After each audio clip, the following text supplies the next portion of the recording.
So we're back on set. So, as we already know, it's the 50 years of hip hop. So, who else better than to bring Gustavo Tepetla from the UCLA Learning Centers?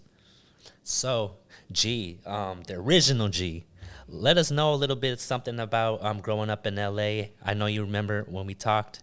You kind of went around different parts of Los Angeles. So let's talk through that and talk about how you went from there and then how that all led you to eventually going to UCLA. Yeah, no doubt. So I'm gonna just start really fast forwarding through time. Yeah, immigrant family came here. Mom was, developing, trying to get all her skill sets in place. Pursuing higher education as well. Um, and as we were, she was progressing. We were moving around Los Angeles pretty often. Um, but I think the pivotal point for me, or the life-saving point for me, was being introduced to hip hop. And this actually happened going to and from school. So my sister and I would both have to walk a couple miles to catch the bus because moms had to go to work. So we'd wake up early in the morning, like, man, before dawn, we were already up, getting ready to make our walk, a couple miles down. And we lived in a pretty bad part of Los Angeles. So, um, man, it was crazy. Each block was pretty much a different gang. So a common day would be witnessing a murder. Somebody got shot, somebody was stabbed, somebody was being robbed, poverty, homelessness, drug abuse. I mean, you name it. So it was just like a common thing. And things started to get pretty wild in those neighborhoods because there was a lot of ongoing beef between neighborhoods. And we found a shortcut. We found a shortcut through a park. So we'd kind of walk all the way around all the neighborhoods. Oh, that was your shortcut. Yeah, Yeah, all yeah. the neighborhoods Uh-huh. to get. It took a little longer, but it wasn't really a shortcut. It took a little longer, Yeah. but that's when like I was really introduced to hip hop, like truly introduced. Interesting. And it was two gang members with their other homies. They were having a battle, and so it looked like a fight, but they weren't fighting. Yeah, they was really going It was at like it. a popping battle. They were like breakdancing, Yeah. popping, music was bumping, and it was dope. They had a DJ, the boom boxes. I could just hear that African boombata. Is that how Oh yeah, Africa Boombata. Yeah, Yeah. yeah, yeah, yeah. So they had all of that, all the elements there. You know what I mean? And then from there, I just kept going back and forth, and before I knew it, it was just like I was part of that circle. So I had a lot of OGs, growing up, teaching me about hip hop and what it was really about, all the Yeah. different elements of hip hop. The real hip hop, Yeah, right? how it Yeah. originated, who named it hip hop, and so forth. So I continued that path. So I learned how to DJ on tables, how to graffiti. Kind of a weird drop, but my brother-in-law and I were one of the first folks to hit up freeway signs and billboards at the We time. talked about Yeah, that. that was pretty wild. Yeah. So it's like super popular to graffiti and whatnot, but at the time it was just like that's what poor kids did for Yeah, fun because there was really nothing else to do. Now we know who hit up those freeway Yeah, signs. so yeah, crazy, crazy, crazy times. Yeah. Yeah, so started getting into the breakdancing, the graffiti, the DJing, a little bit of the beatboxing, a lot of the popping and locking. And then just started picking up rhyming more and more. It just became more of a thing that I did just for fun. And then before I knew it, I'm in high school, fast forwarding a couple of years, and just messing around a couple of MCs, like students from like different high schools. We just connected, started rapping, put something together, and we were on the radio. Oh wow. And it started to hit, you know what I mean? So we were invited back to be guests on the radio and then to do anniversary songs for the radio stations. Nice.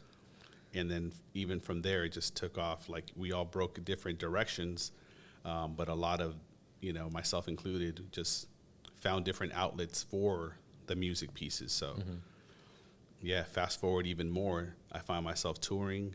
Nice. Yeah, meeting some of my heroes, people that I looked up to as rappers and whatnot. Yeah. And like we're sitting down like right here having a conversation, but we're somewhere in Europe or South America, tripping. You know what I mean? that's Just what's like up. having Yeah, crazy yeah, yeah. conversations. So yeah, it was dope. You know, I'll share a couple names. So Razzcazz was super dope. Shout out. Killer Priest, super intellectual, super East dope. Coast, Wu Yeah. Tang, Shaolin. Yep. Yup. Yeah, lots of Wu heads. So Capadonna was dope. Really Okay. humble. Really humble. Actually did a show where he introduced me. He put me on stage, Oh wow. and that was pretty dope because everybody was like, "What is going on?" And then they hear you like, oh, okay, that's why they brought him out. Yeah, Yeah. it was dope. It was a dope experience. And then Guru, I met actually at a video shoot. I was invited to be a part of a video shoot for Guru, and they needed a graffiti writer. And so I was like, yeah, I can do some graffiti. So I designed their outfits for the video shoot. So what was the title of this music video? Which music video I think was this the song was called Dreaming. for? Okay. So for those of y'all wondering, if y'all want to verify, check out the Dreamin' music video. Yeah, that was dope. Yeah. That was a dope experience. And then, yeah, after that, hung out, freestyled, you know, and then every so often we'd run into each other at shows. I get invited out to the shows. It was pretty dope. Crazy So experiences. you didn't mention Guru being your favorite rapper. Was it then that he became your favorite rapper of all no. time? So there's like an interesting tie into all of this, right? Uh-huh. I realized through time that my favorite rappers had a connection, a similarity. I didn't know what it was, right? But they always spoke truth, and they used certain terms and words, like dropping gems. Oh, okay. We did talk about And that. certain So- things, yeah. So I was like, man, Nas is dope, Guru's dope, you know what I mean? J. Rue the Damage is dope. Wu-Tang obviously is super dope. All And time. yeah, so a lot of these artists, I was like, what is it about these artists that is so incredible that draws me to the music? And then I started noticing that my music sounded similar. And then I found out what that tie-in was, right? They were all 5%ers. Oh, wow. Yeah, so that was the big piece, right? Which is a each one teach one. Right. So yeah, and it kept getting deeper into like the fundamentals of what hip hop is and Right. what it's about, how to uplift folks. So that was the biggest tie for me. It was just like, yo, I'm in the right sphere. I'm around the right people because we're drawing each other to each other, if that makes Right. sense. We're manifesting each other, if that makes sense. So that was pretty dope. I guess we'll tie that same concept in when it comes to higher education. But since we're here on the topic of hip hop and your career in hip hop, what was your artist? What were you known professionally as, and how did that name came about? Oh man, so I was always in trouble. So folks around the neighborhood would say "Detane," you know, because it was like constantly being Right, in trouble, right. getting detained, and it just stuck. But then I wanted to flip it. I'm like, how can I make something negative, have a negative, something with a negative Yeah. connotation, become positive? So I flipped it into dedicated to art, not entertainment. Wow. And so now it's spelled Detane. Yeah. Got you. So I was like, okay, cool. So yeah, that's how that piece developed. Nice. And then again, everything was blowing up. Everything was good. Traveling, meeting folks. I became like almost a booking agent for other artists, other recording artists, celebrities. And so, it was, man, it's been a journey, like how God positions me into different roles. Right. And then I'm able to influence and move things like chess pieces. You know what I mean? But to benefit everybody, like as a good, not as like a egocentric, this is for Yeah. me kind of a thing. It's always been of a, how can we build a better world? Exactly. How can we build a better community? Give back to the community. Yeah, and also just help people, not be a gatekeeper. Exactly. You know what I mean? Just kind of like, yo, these are all the resources that are available. Which one do you want? Yeah. How can I help you win? And I learned that also, you know, through just being around like-minded folks that always gave what they had. I'll share one experience. We were in New York. I was with a lot of my favorite artists. I remember running into Immortal Technique, Wow. Pumpkinhead, rest in peace. Everybody, like Ill Bill, everybody was there. It was just like a gala of dope artists. Nori was there. I mean, there's just a lot of different artists. And I had booked a room in New York, right in Harlem. And on the photo, this room looked incredible, had a balcony. I was like, dope. I'm gonna walk across Central Park. And then? I'm gonna chill. We get there. it's like a quarter of the size of what the room looked like on the Yo, photo, but they kind of like folded the photo to make it look like a big room. It was all to the bad, yo. We might have to pull up a picture of that. It We're was gonna have to see what all that looked bad. like. It was bad. Like there was blood stains like on the Yeah, walls. you can only guess what happened there. Yeah, it was chopping up meat. Yeah, the lock had been broken like 100 times, so you could see all the different little holes and different kinds of locks that they tried That's to lock. crazy. That's like a secure horror them. movie. Straight up, yeah. So I was there with another artist, and luckily another artist was like, "Yo, I have a house out here. Why don't y'all take up my hotel room at the forget the name of the hotel, some like extravagant hotel with the big chandeliers and everything." It ain't Ritz-Carlton or anything like that. Probably one Probably. of those One of yeah, those big name right brand off like ones? Fulton and Best Eye. So we were just in we were in Biggie's neighborhood. Okay. And yeah, sure enough, boom, we get the room like for free. Oh wow. So it was just again like folks that care and give back. You know what I mean? So generous, just like, hey, whatever I have, you have. You need a ride, you need food, we got you. So yeah, it's just dope. Well, I want to say, like, that's like who you are, and that's how you glow everywhere you go, and that's how I've always seen you ever since we've met. So I do Thank you. appreciate that. So going back to the point that I mentioned earlier about that each one teach one, I feel like that's how you've brought that into GDUP, and that's how it even exists. So I want to shout you out on why this even exists. So because of for those folks who don't know, G is the principal producer of this space of of the UCLA Learning Centers, and this is where we film our podcast regularly here at the Detane Multimedia Studios. So shout out to you for always being an advocate for students and promoting or providing this space for access for free that's covered by tuition, because not every institution has this type of facility to this extent, especially. So we want to really appreciate you on behalf of the GDUP and the GREEDUP team. Thank y'all. Thank you for having me. Yeah. And I enjoy doing it. You know what I mean? So for me, it's like, this is your space. Yeah. I don't even own it. My role, my position is just simply to facilitate and give y'all whatever you need to succeed. So Appreciate it. it all lined up for me. I like helping people. Yeah. And now I have a position where I can help people. Yeah. Like, I'm with it. Let's do it, So And I think I want people to know too that you just don't say it, like, you legit. You went from hip hop to higher education, and now you're always giving back to students. Thank you. And to the community overall. Thank you. Yeah. So let's talk about that. You've made that transition from hip hop, and now you're this this role model here at UCLA. So let's talk about your journey now, your story going to UCLA as a student. Okay, yeah, Yeah. for sure. So, yeah, man, I had music. Everything was popping. Everything was good. Yeah. Doing the shows, touring, connections, corporate sponsors. I never had to buy clothes or shoes or anything. I got everything for free. You was living a life. Everything was for Yeah. free, pretty much. Yeah, getting the checks in, all of the above, like living. Like You was living like the a star D1 life. athlete, but you was spitting bars instead. Yeah, thank you. Yeah. It was dope, but it was interesting because I wasn't big in the U.S., but when I went overseas or South America, it was like full on security, detail. You know what I mean? Like hopping off the planes, That's love right there. getting like escorted to different places. It was trippy. Yeah, it's like a whole different experience. But yeah, just I kept feeling this urge, and also like just good friends encouraging me to like pursue higher education.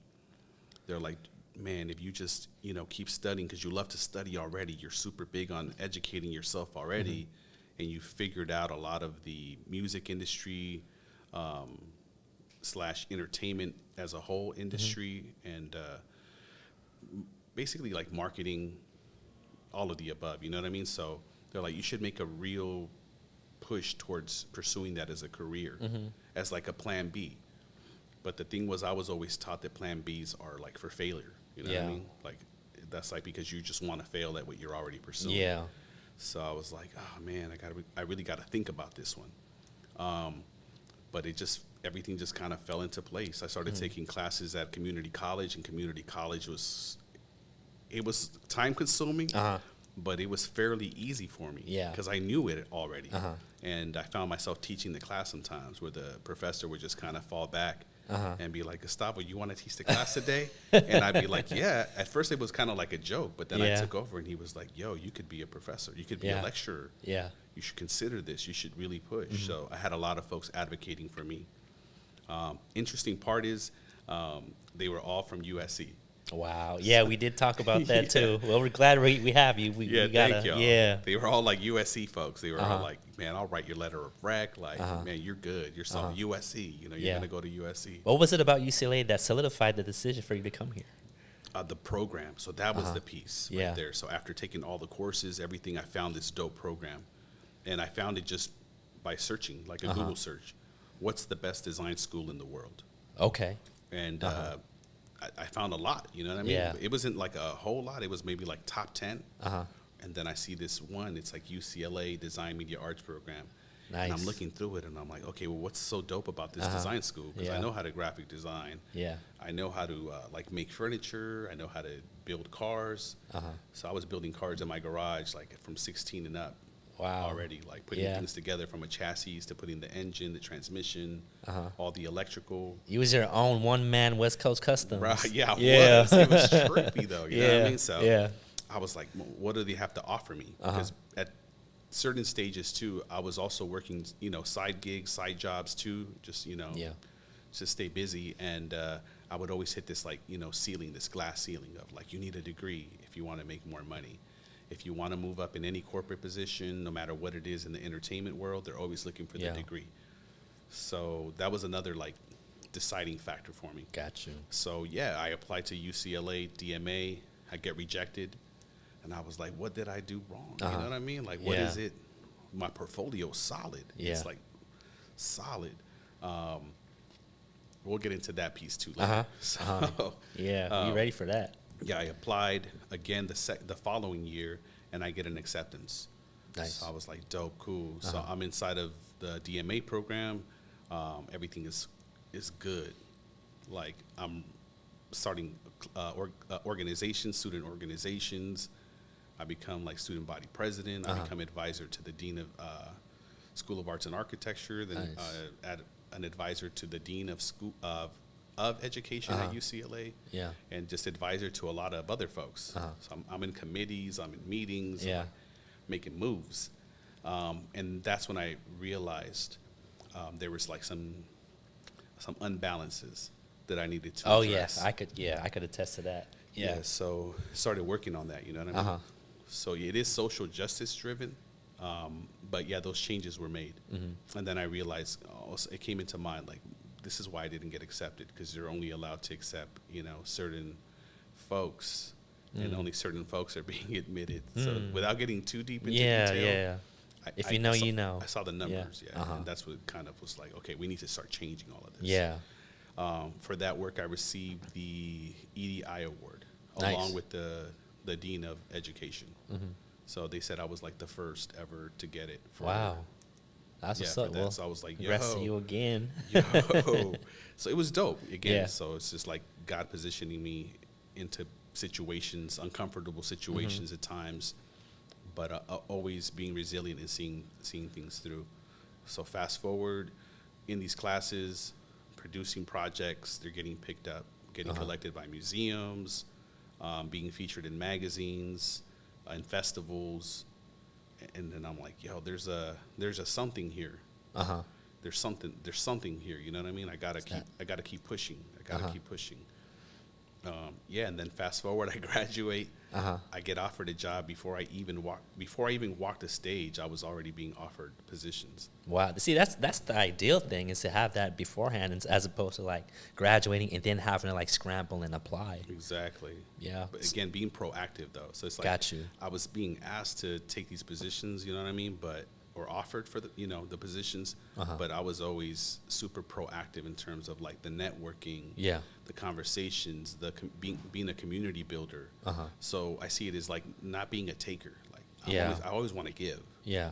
Like, yo, that's a dope shirt. I can Yeah. help you make that shirt better. Here's how you make it better. I feel like you're really talking to me. Like, how are we Yeah. gonna make this shirt dope? Yeah, we could. I'm saying, like, Yeah. we could do some LED lighting on there. You know what I mean? Some Which you have done for fiber the studio. Yeah, some fiber optics through there. You know, put a bigger logo, some patchwork on Put a there. G-Up logo on it. That's what I'm saying. Yeah. Yeah. So rather than be like, oh yeah, I have all the all these resources, I'm always like, I could give this to you. I Yeah. want to give it to you. I want you to succeed. I want your shirt to be dope. So here you go, and you choose whatever you want. Yeah. And that's kind of been my thing, just like giving it away. So I feel like as a student over the years, you've captured the attention of a lot of folks by giving. So I'm guessing like that would be your same advice to students who are trying to find opportunities, especially job opportunities before they graduate, is to be proactive 100%. during your undergraduate career. 100%. Yeah. Nice. Always be proactive. So it is a big pivot, I would say, from hip hop to higher education. And for me, that's the epitome of being G'd up and agreed up, right? You graduated and you got your degree. So I would say there's like two worlds here that we're trying to converge in G'd up and agreed up. You got, the world of, coming from the hood, right? And then you have the world of coming into world of college, right? And so going back, we talked about this. What was the reception of your hip hop network of you transitioning into higher education? At first, there was some resistance. I ain't gonna lie. They were like, Yeah. "Oh man, like for Yeah. real, like you're so close. Why Yeah. are you doing that?" But then after they got behind me, they're like, Nice. "Whatever you need." And then now they write me messages constantly, like, "I'm so proud of you. Like, look at you. Yeah. I'm proud of you, bro. Like, keep pushing. Yeah. What do you need from us?" And so I still connect with folks. Like, I'll still meet up with, some of the folks. And I will say that a lot of the moving in the hip, through the neighborhoods and whatnot, connected me with a lot of folks. And again, it's just, I always, man, praise you to God. You know what I mean? Like, I've always been put in positions around folks that are builders, that are doing things, like go-getters. That's what I'm saying. I feel like we manifest each other. Yeah. Like energy, we pull towards each other. And so, I still connect with a lot of the movers and shakers in the industry of all the different facets, like of art, of fashion, music, film. Nice. Like, I'm still there. I still get invited over. Right. You know what I mean? Right. To have conversation, just to hang out. Like, what up, G? What's cracking? What are we going to do? Oh, we got an art show coming up next week. Like, you want to roll through? VIP? Like, yeah, that's cool. Yeah, let's do it. But it's a balance, trying to balance these two worlds. Of like, because the hood still calls me, you know what I mean? I still have a home there, but I also have a home at home. Yeah. You know what I mean? Yeah. So it's just trying to put it all together. Like, how can I let these two converge and boost each other up? Which I think is part of the G'd up and degreed up. Because man, I know a lot of G's. We just got to get them those degrees. You know what I mean? So if it takes a couple of us to like be the examples and do podcast shows and just exhibit it, then that's what it is. That's what we got to do. So you mentioned go-getters, right? And so I guess maybe if you have any advice, because there's a lot of students here, just students in general, but even at UCLA that have, they're pursuing their degree, but they also have music on the side that they're focused on, and they want to also pursue that as well. So how would you say a student can balance both and not be deterred from one over the other? It's not a solid piece of advice as far as like this is the only way, because there's many ways to work it out and balance it. I'd say the best piece would be the time management. Yeah. Using that principle of like, I have a pitcher of water, how much am I going to pour on each plant? You know what I mean? So it's just finding out what you need more of what at the time, at that given time. So I'll give you an example. I want y'all to get A's, A pluses.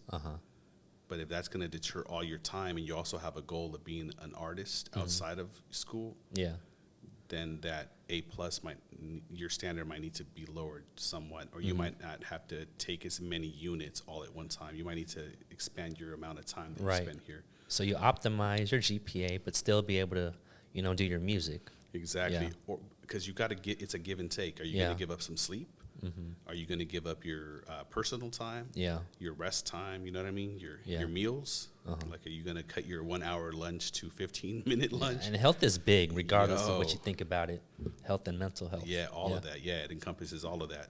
So it's sacrifice, but also that's what I'm saying. It's time management. Like, how do you manage your time? What are you going to focus your time on? And also how productive you are. Like, are you the type of individual that can record a song in about an hour. Yeah. I've met artists that can. Yeah. They'll knock out like entire albums in a day. Mm-hmm. They just hit the studio and they're on, boom, knock it out, Yeah. done.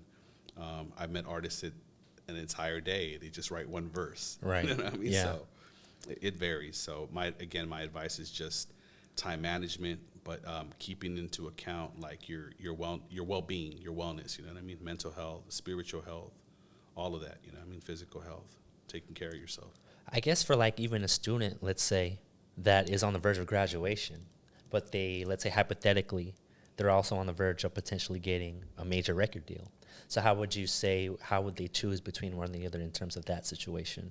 It's a tough one. Yeah, that's what happened to me. That's why you're asking me this. Oh, no, I didn't even like. Yeah, that was maybe similar. it was subconscious that I would ask similar. that. Yes, I actually had a sit down with the label, and they were bringing out all these plaques. They were like, "Yeah, look, this is 50 cents. We helped them reach this much. This is Eminem's Ooh, plaque. we getting juicy here. Yeah, this much."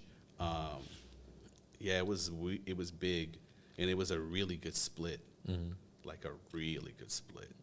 Say less. Yeah, like that don't happen anymore. Yeah, it was an advance and a fat split. I was like, yo, meaning like, you know, like if you have a big piece of the pie and it's 100, like I had a big chunk of the pie for myself. Like 90. It was big. Yeah, it was like an unheard of deal.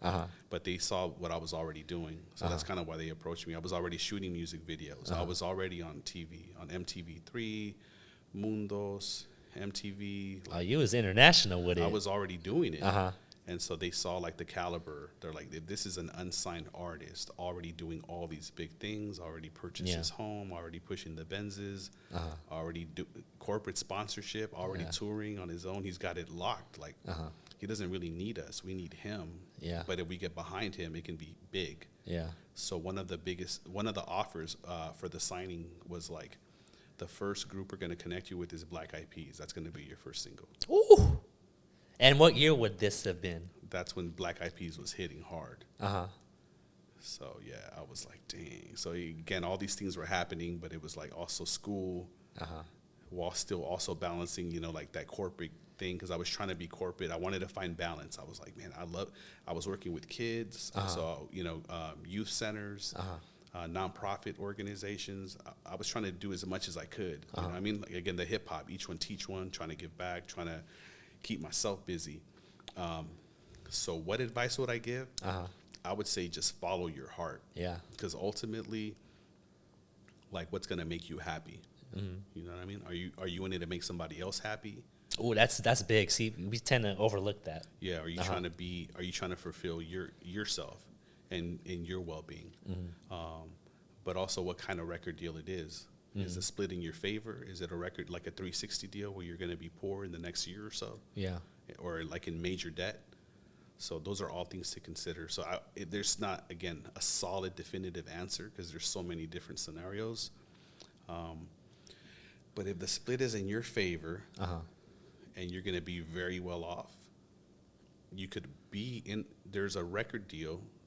I think it's Roxanne had signed it, and they paid for all of her education.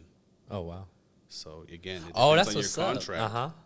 So that's a record label that cares. Well, yeah, she worked it in there where she's like, I'm going to pursue education. So she got her doctorate. She was just like, she went paying for terminal everything. Degree. Yeah, y'all paying for everything. That'd be a good deal.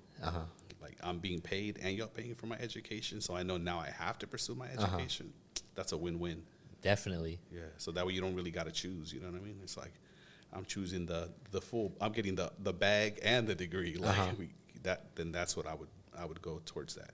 Nice. So speaking of getting signed, you did get signed. You got signed by UCLA's Learning Centers. That part. So let's talk about that transition to there and how you came across this this position here. Oh, so that's a really interesting piece there. So I actually found out about this space. Well, actually, I needed a space to record because I was asked to be on the This Is Bruin Life video for UCLA, like sharing my story here and what I accomplished and all of that, you know. And I needed a space to record. And I had all my equipment. I had my cameras. I had my lights, everything ready to go. But I needed a studio space. And so they're like, we don't have a studio space, but we have this storage room. Okay.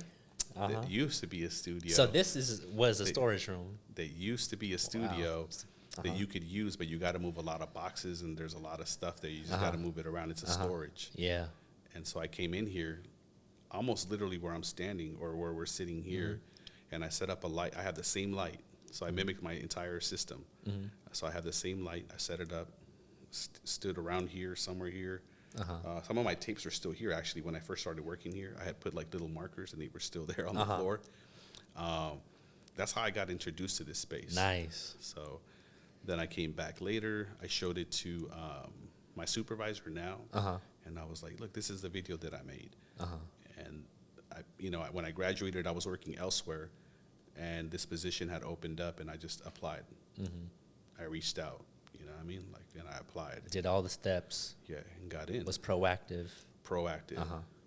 Contacting folks that I knew, networking, and boom, I got in. And then I knew a lot of the folks already in residential life. So it was just like because again, being proactive, utilizing the resources, doing the footwork, walking to places, speaking with people, checking in with folks, and again, just giving. Like, what can I do to help? Yeah. Like, how, I know you're not hiring or anything, but what can I do to help? Well, how can I make your job easier? What can I do for the students? Like, what it goes back to your personality of giving, right? Yeah. And then they were willing to give back to you.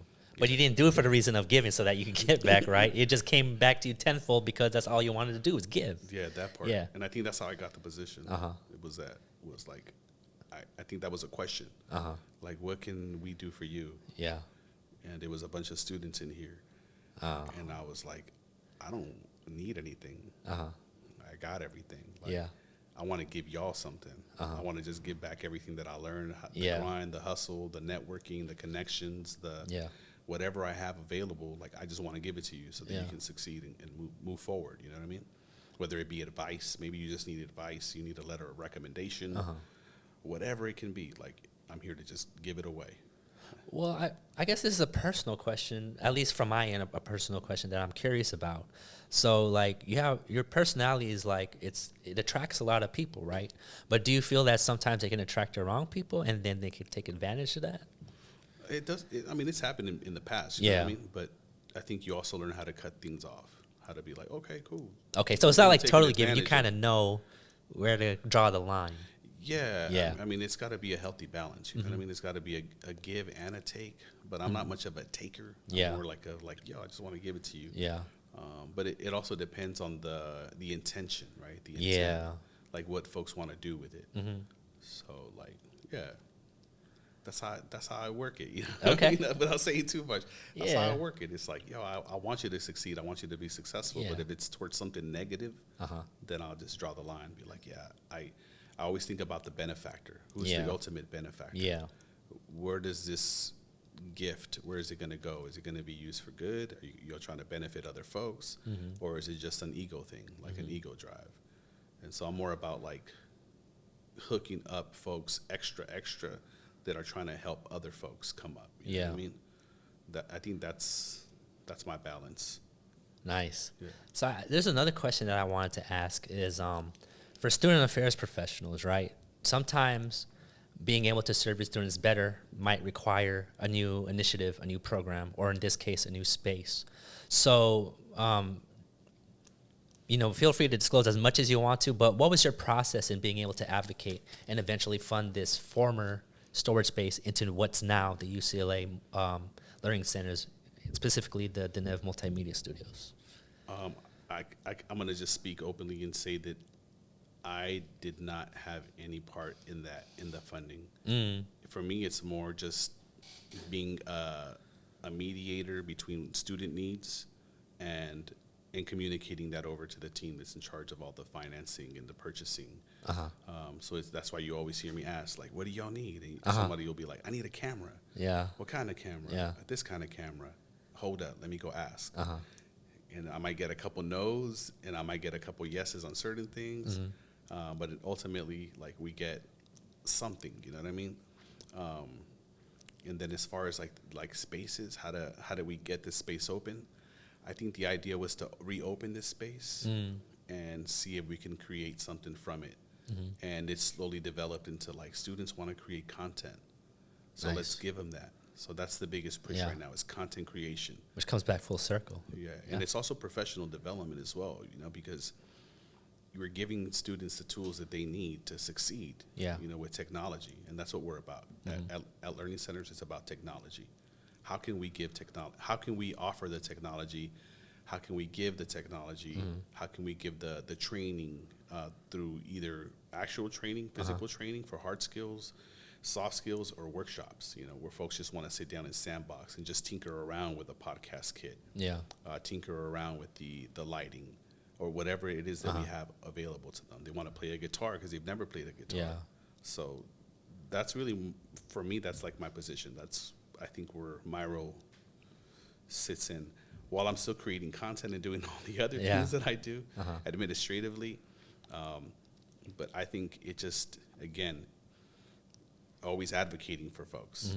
But now it's at a professional level. Right. Now I'm a professional advocator. Right. And you make a living for doing it. Making a living, helping folks. A professional giver. A professional helper, giver, assistant, advocator, all of that, which is dope. It feels good. It feels good to like see folks shine. I had not to get sidetracked too much, but before our podcast session, there was another group of students in here shooting their podcast. And I was smiling. I was sitting in the back there kind of catching a couple of like little things that they were talking about. But just the fact that they had a studio to sit in, the podcast equipment to record their podcast. They had a platform, the resources. Exactly. And they're making it happen. Yeah. And they were empowered to do it. And you could see they were very happy. That part. Yeah. All of that, yeah. So it is the 50 years of hip hop. So we're going to take the role of the Learning Centers. We're going to take learning and hip hop. And you did teach me something before about some hip hop terminology. So one of them was bounce. So where did bounce come from? Okay, so bounce is a term that's used in the studios. So this is like mostly like through hip hop artists. Hip hop artists would be in the booth, and they want to have their track bounced out. Which means like they want to have their track in simple terms, they wanted to export their track from the digital audio workstation onto an MP3 so that they could listen back, play it back in their car on a CD, on whatever device that they had at the time. And that's actually called in Pro Tools bounce. So you can bounce out. So they'd be like, yeah, peace. I'm about to bounce. I'm about to bounce out. Yeah. And then so it just got picked up because folks that listen to hip hop music heard that as like an outro kind of a piece. Like, I'm out, yo. I'm outro, which is also part of that. Oh, wow. Yeah. So that's what's up. Yeah, it's trippy. Hey, dropping gems. Yeah, so hip hop that's what they do. And a lot of the other gems came from 5%ers in hip hop, sharing pieces of information. So you don't realize that you're getting these gems, but you're actually being educated through hip hop. Pretty dope tie-in. So I guess the last thing, we talked about this also. It's both, it's bittersweet, but we did say that you're going to stay in higher education and Detane will just stay where Detane was, right? Yeah. But I guess since we are in the studio and there's a booth over there, can we at least see a glimpse of Detane? Yeah, for sure. Yeah, we could put on a track and I could spit a little something over, you know what I mean? Okay, well, there we go. Stay tuned for that part. And so with that said, man, I really appreciate you, G. Really appreciate you for what you do for the UCLA, for the student, and just for the community overall. Again, G'd Up and Agreed Up wouldn't be even a thing if we hadn't even met. So I really want to shout you out and shout out all of your entire team for making these services possible, which is free for students during the academic year.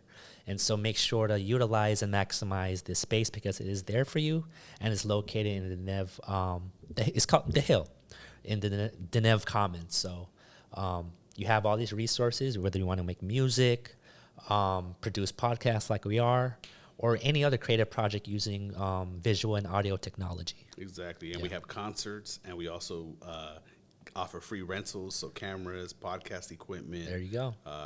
Digital recording equipment. Soon DJ turntables also. So yeah, and I'm gonna keep adding to the list. Hopefully, as long as I'm here, like we're gonna keep adding something new every time as things progress. And so there you go. Should be dope. There you go. Well, that concludes it. So it's time to bounce. We outro.